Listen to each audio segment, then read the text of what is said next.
Imagine convincing the smartest investors in the world to hand you hundreds of millions of dollars, all based on a complete fantasy. In 2003, a 19-year-old Stanford dropout named Elizabeth Holmes had an idea. She wanted to eliminate this, the painful, anxiety-inducing process of drawing large vials of blood with needles. Her pitch was a medical holy grail.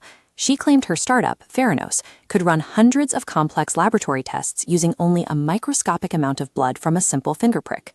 Money poured in. But behind closed doors, the revolutionary technology they were funding was entirely fictional. The lab machines simply did not work.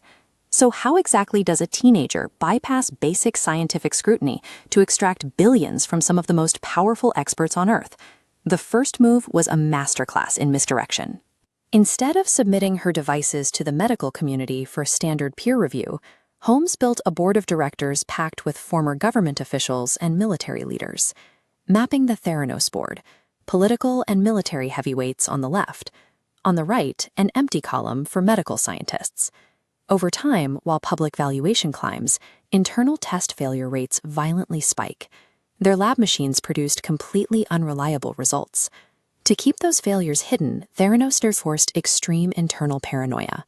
Departments were strictly isolated from one another, and employees were bound by aggressive non-disclosure agreements.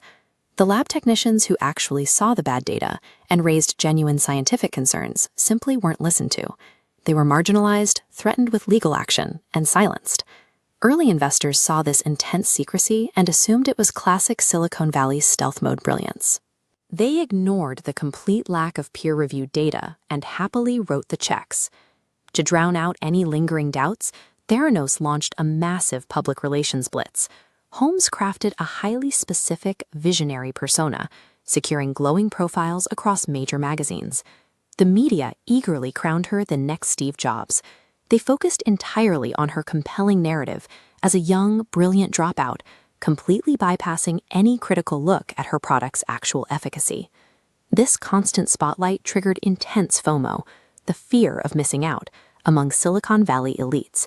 Nobody wanted to be the investor who passed on the medical equivalent of the iPhone. The hype pushed the company to a dizzying $9 billion valuation.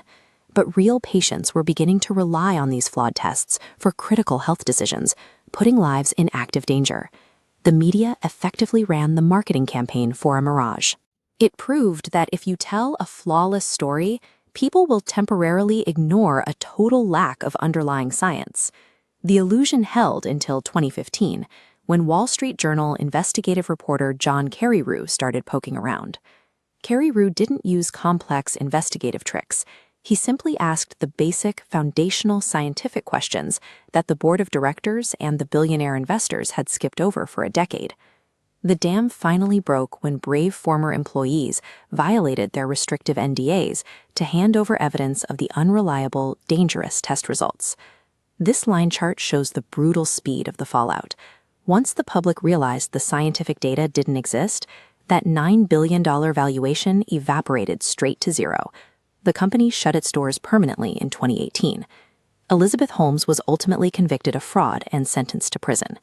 Fake it till you make it might work for a social media app, but it is a truly lethal ethos when applied to human health. Vision and hype will attract the money, but eventually, every narrative has to survive the gravity of reality.